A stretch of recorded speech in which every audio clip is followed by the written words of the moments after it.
सत्संग से सोधी आवे, नहीं जीव 84 में जावे। सत्संग से सोधी आवे, नहीं जीव 84 में जावे।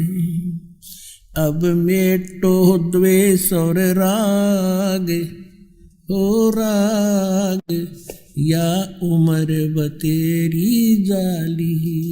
अब मेटो द्वेष और राग, हो राग या उम्र बतेरी जाली। अब आगे दिखाते हैं महापुरुषों के और क्या विचार हैं। अब देखिएगा, एक पुस्तक है धर्मरथ, स्वामी स्वरूपानंद सरस्वती जी शंकराचार्य जी बैठे हैं, 2 अनंत श्री विभूषित ज्योतिष पीठ पीठाधीश्वर एवं द्वारका पीठाधीश्वर जगत गुरु शंकराचार्य स्वामी स्वरूपानंद सरस्वती जी महाराज, और ये धर्मरथ के लेखक हैं। ये धर्मरथ पुस्तक स्वामी स्वरूपानंद सरस्वती जी महाराज गोस्वामी तुलसीदास कृत रामचरित मानस में वर्णित धर्मरथ सारगर्भिक प्रवचन, प्रकाशक हैं इसके स्वामी सदानंद सरस्वती, शारदा पीठ प्रकाशनम, द्वारका, इतने जामनगर गुजरात, दूरभाष इतने। धर्मरथ ये मुद्रक है अंबिका ऑफसेट मीठापुर 36 1345, ये कोई इनका नंबर है, प्राप्ति स्थान यहाँ पर। इसकी प्रस्तावना में लिखा है कि धर्मरथ नामक प्रकृत ग्रंथ पीठाधीश्वर अनंत श्री विभूषित श्री मजत गुरु शंकराचार्य स्वामी स्वरूपानंद सरस्वती जी महाराज के मुखारविंद से निश्रित वाक सुधा का सार संग्रह, यानी श्री स्वरूपानंद जी महाराज के द्वारा किए गए वर प्रवचन हैं। ये जो आपको दास अब सुनाने जा रहा है। अब देखिएगा इसके पृष्ठ नंबर 51 पर, धर्मरथ 51 पृष्ठ में हम यहां से पढ़ेंगे। जड़ बुद्धि में वह शक्ति नहीं जो आत्मा को जान सके, और यदि आत्मा बुद्धि के द्वारा जाना जाता है तो आत्मा हो गया ज्ञेय। ब्रह्म किसी का दृश्य बन नहीं सकता।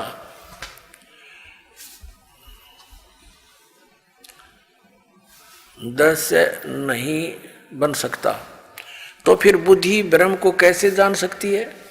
यह प्रश्न बना रहता है, जिसका समाधान हमने संक्षेप में सूत्र रूप में कल सुनाया था, पीछे सुना दिया कि सामान्य बुद्धि उस परमात्मा को जानने में निश्चित रूप से असमर्थ है, परंतु वेदांत शास्त्रार्थ अभ्यास संस्कार जन्य संस्कृत जो बुद्धि है, उस बुद्धि से ब्रह्म का साक्षात्कार होता है। बुद्धि ही विवेक करती है, विवेक करते करते हमें उस स्थिति में पहुंचा देती है जहां जाकर ब्रह्म का साक्षात्कार सहज में ही हो जाता है। ब्रह्म का साक्षात्कार क्या है? जैसे हम किसी मनुष्य को देखते हैं और कहते हैं कि हमने उसका साक्षात्कार किया, आपसे हम मिले, उस प्रकार ब्रह्म से साक्षात्कार नहीं हुआ। फिर कैसा?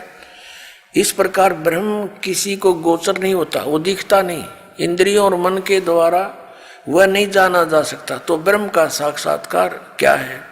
वस्तुतः स्थिति यह है कि ब्रह्म को सब जानते हैं। किस रूप में जानते हैं? जिस तत्व के रूप में श्रुतियों ने आत्मा को बतलाया है। आत्मा सबको विदित है। मैं हूं यह कौन नहीं जानता? सब कहते मैं हूं। भगवान के संबंध में तो लोग प्रश्न करते हुए कहते हैं कि महाराज भगवान है कि नहीं? तो हम उनसे यही पूछते हैं कि तुम हो कि नहीं? अगर तुम हो तो भगवान भी है, क्योंकि पहले हमने आपको देखा। मैं कौन हूं? तो अहम ब्रह्मास्मि, मैं ब्रह्म हूं। इस बात का सभी को ज्ञान है, मैं हूं। अब यहां देखते हैं, हम शरीर को जान रहे हैं तो इसका अर्थ यह हुआ कि शरीर हमसे पृथक है। ये ज्ञान दे रहे हैं स्वरूपानंद जी। इस प्रकार प्राण को हम जानते हैं। शरीर को संचालित करने वाली शक्ति जो है वह प्राण है। प्राण भी हमसे पृथक है। जो मन को जानते हैं, मन भी हमसे पृथक है। महात्मा लोग बतलाते हैं समाधि की विधि, कैसे समाधि लगाई जाए, कैसे आत्म दर्शन किया जाए। तो यह बताते हैं कि पहले स्थिर आसन से बैठ जाएं, शांतिपूर्वक थोड़ी देर स्थिर बैठे रहने पर अपने आप अपने को शरीर मालूम पड़ने लगेगा। मन से यह शरीर है, तो शरीर जिस समय हमारा देह बन जाए, समझ लेना चाहिए हम शरीर से अलग हो गए।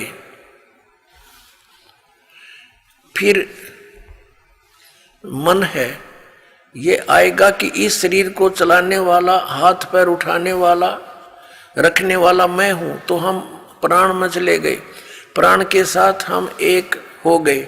उस प्राण में दृष्टि केंद्रित कर दिया तो थोड़ी देर तक प्राण में दृष्टि केंद्रित करने पर प्राण भी आत्मा से पृथक प्रतीत होने लगेगा। फिर हमको लगेगा कि इस प्राण को भी हम प्रेरित करने वाला, संकल्प करने वाला मैं हूं। तो इस प्रकार अर्थ यह है कि हम मन के साथ जुड़ गए, उस मन को भी देखने लग जाए, मन में भी अपनी दृष्टि केंद्रित कर दी जाए तो मन भी अपनी आत्मा से पृथक होने लगेगा। फिर यह मन में विचार आएगा कि यह संकलात्मक, विकलात्मक प्रेरित करने वाला निश्चय करता मैं हूं। तो इसका अर्थ यह हुआ कि हम बुद्धि के साथ तादाम आपन्न हो गए, यानी उसके जैसे हो गए। तब हम बुद्धि में दृष्टि को केंद्रित कर दें तो बुद्धि भी अपने आप पृथक प्रतीत होने लगी। जहाँ शरीर, प्राण यानी श्वास, मन, बुद्धि, इन सब को अपनी आत्मा से अलग किया तो ये जो झूठ था मैं, इसको हम अहंकार कहते हैं, जड़ चेतन की ग्रंथि कहते हैं। यह मैं समाप्त हो जाएगी। इसके समाप्त होते ही शून्य का अनुभव होगा। परंतु इस शून्य का अनुभव कौन कर रहा है? शून्य का भी तो कोई अनुभव करता है, उसके द्वारा। तो जिसके द्वारा शून्य का अनुभव हो रहा है वह शून्य नहीं है, वह पूर्ण है। तो उसमें अपना चित्त स्थिर करके फिर उसको विचलित न होने दें। आत्मा में अपने मन को स्थिर करके कुछ भी चिंतन न करें। इस समाधि में जो अनुभव होगा उस समय वेदांत के संस्कार से युक्त इस अनुभव को समझ लेना कि यही ब्रह्म है। अब इनका कहने का तात्पर्य है कि जैसे हम समाधिस्थ होते हैं, उसमें पहले हम देखेंगे हम शरीर हैं, शरीर को भी कोई बोल रहा है कि ये मेरा शरीर है। फिर मन को देखते हैं, मन मेरा कोई और बोल रहा है।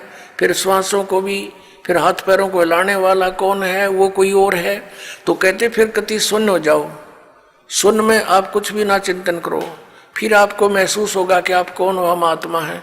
तो ये जो आत्मा है ये पूर्ण परमात्मा है। इनका अर्थ ही है कहने का। और इसको क्लियर करते हैं, स्पष्ट करते हैं इसको। ये देखिएगा आगे इन्होंने 56 पृष्ठ पर स्पष्ट कर दिया इसको कि अब देखो, जिसने परम ब्रह्म को जान लिया उसने जितना भी संसार का सुख है वह सब प्राप्त कर लिया, शेष कुछ नहीं है। ऐसी स्थिति उसकी हो जाती है।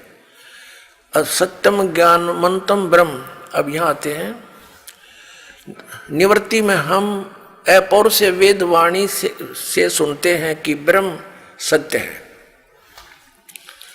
ये वेद वाणी को अपौर से मानते हैं, किसी मनुष्य के द्वारा नहीं बोली गई, ठीक है।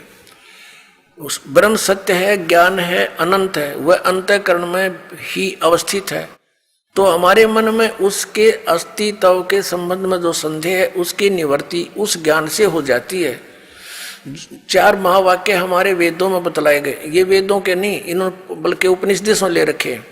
4 महावाक्य हमारे वेदों में बतलाए गए हैं, जिनमें अथर्ववेद का महावाक्य अयम आत्मा ब्रह्म, यजुर्वेद का महावाक्य अहम ब्रह्मास्मि, ऋग्वेद का महावाक्य प्रज्ञानम ब्रह्म, सामवेद का महावाक्य है तत्वमसि।